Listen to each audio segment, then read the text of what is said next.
Hi Taurus, kumusta po kayong lahat? Okay, so ayan Taurus. Maraming salamat po sa walang sawang pagsubaybay sa ating pong mga reading.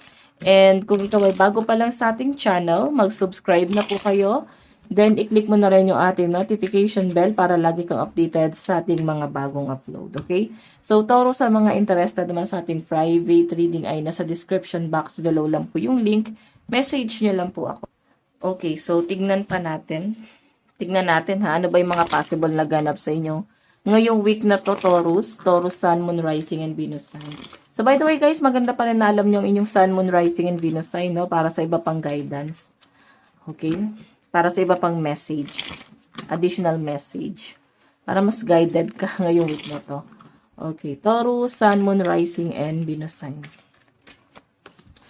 Taurus, may nakikita ko dito, justice. I think may nagpapainit ng ulo mo, tas parang hindi mo maintindihan yung sarili mo kung bakit parang nagiging mainitin ang ulo mo. Pwedeng meron kang makakaalitan, nahihirapan ka na habaan yung pasensya mo dito, no? Pwedeng yung nangyayari siguro sa bansa natin, baka masyado kang affected. Pwedeng apektado ang inyong business, apektado ang inyong career, kasi tignan mo, justice na to eh. 'Di ba? Mataas na to. So, nakikita kita dito na pwedeng, ngayong week na to, hanggat maaari, habaan mo yung pasensya mo, lalo na sa biyahe, kasi nandito yung ibon, no? Sa biyahe, baka kasi guys, magkaroon kayo guys ng mga kaalitan or something conflict habang bumabiyahe kayo. So, hanggat maaari guys, ayan, at least hindi ikaw ang nagsisimula ng gulo, hayaan mo lang sila, habaan nyo yung pasensya nyo. Kung kaya pang madaan sa pakikipag-usap, daanin nyo guys sa pakikipag-usap, okay? Pero kung hindi na talaga, ayan, baka ilagay mo ang batas sa inyong kamay. Okay, so by the way, Taurus, Sun, Moon, Rising, and Venus sign. Taurus, Sun, Moon, Rising, and Venus sign. Oops. Meron tayong, Three of Pentacles, collaboration to guys. May nakikita ko dito since nagkakaroon nga ng mga conflict dito. I think, Taurus, meron kayong may isip na bright idea kung paano nyo guys mas magiging practical or kung paano nyo guys mas maayos na parang tuloy-tuloy pa rin yung trabaho pero hindi kayo guys magiging affected, no? Na parang tuloy-tuloy yung trabaho, yung kung ikaw ay nagbabiyahe papasok sa inyong trabaho, possible kasi guys na makaisip pa rin kayo dito ng magandang plano para kahit papaano maibsan ang mga frustration, no?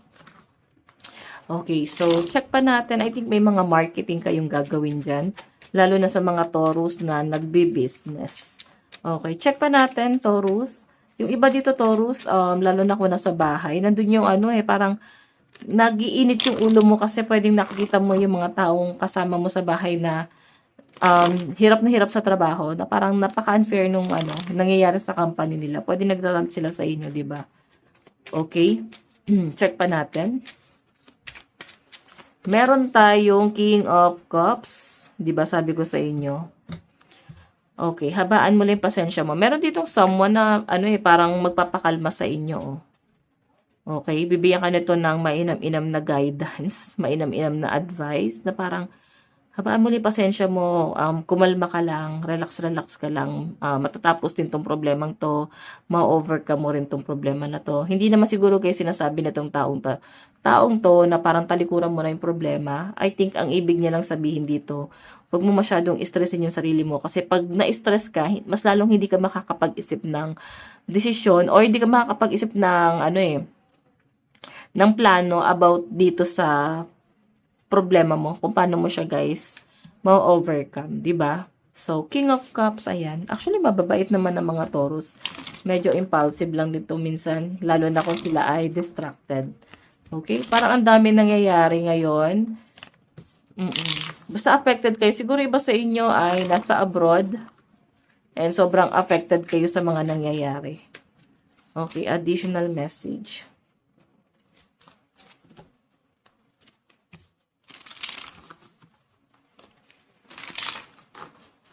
Additional message para po kay Taurus.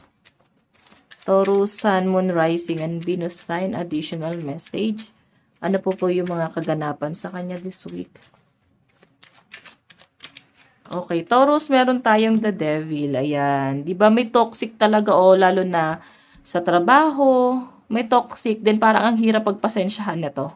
Okay, then ang pinapakita rin sa akin, Taurus, pwedeng sa ano rin, sa relationship, pwedeng nagkakaroon ng conflict sa relationship yun ng partner mo. Pwedeng may mga bagay na hirap kang unawain sa kanya ngayon. And siya ganun din. Nahihirapan siyang unawain ka. Pero hanggat maaari guys, parang hinahabaan niya yung pasensya niya. Mahal niyo naman ang isa't isa pero parang sobrang limit nung ginagawa niya. Sobrang limitado yung galaw niyo.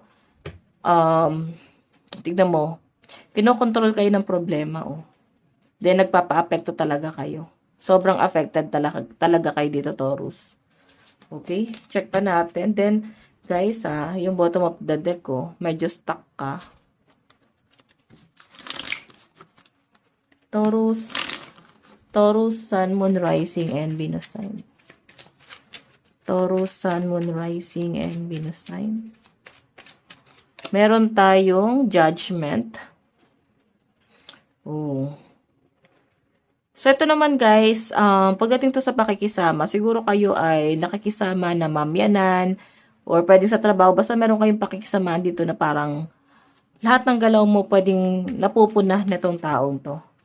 Okay, nakikita ko dyan na parang hirap na hirap kayo, Taurus, na na gumalaw, gumawa ng desisyon sa sarili nyo, hindi mo makuhang maging masaya kasi nga, yung galaw mo guys ay, di ba parang may nakamonitor, may CCTV, hindi pong kahit nga nakahiga ka na lang or wala ka ng galaw-galawan dyan, na-judge pa rin kayo. Ayan, lalo na yung pamilya nyo, lalo na kung paano mo guys, i-manage yung family mo guys, is possible na may judgment sila dyan. Okay, so check pa natin. Meron tayong 3 of Pentacles. Alam nyo guys, ayan. Yung pinapakita kasi sa akin dito, Taurus, ang galing nilang mamlastic, no? Nandun kasi sa point na chinichismis ka nila sa ibang tao, pinagmamasdan nila yung galaw nyo, nakikita nila kung ano yung mga mali sa inyo. Pero pag nakatalikod ka guys, ayun nga, ginajudge ka nila, no? Pag nakatalikod ka. Pero pag nakaharap ka, guys, tignan mo naman, kala mo sino mga santong sinasamba ka. Kasi siguro may nabe-benefits talaga sila sa inyo, kaya sila ganyan. Tignan pa natin ang inyong advice.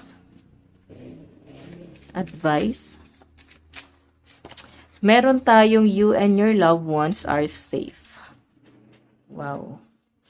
Diba, ibig sabihin yan, guys, kumalma ka kasi mapalad ka pa rin kasi ikaw at ang pamilya mo ay nililigtas, no? Kahit na masyado nang magulo yung nangyayari sa mundo, ligtas pa rin kayo rito, okay? So, Taurus, ito lang po ang inyong reading this week. Maraming salamat po. God bless and love you all. Bye-bye!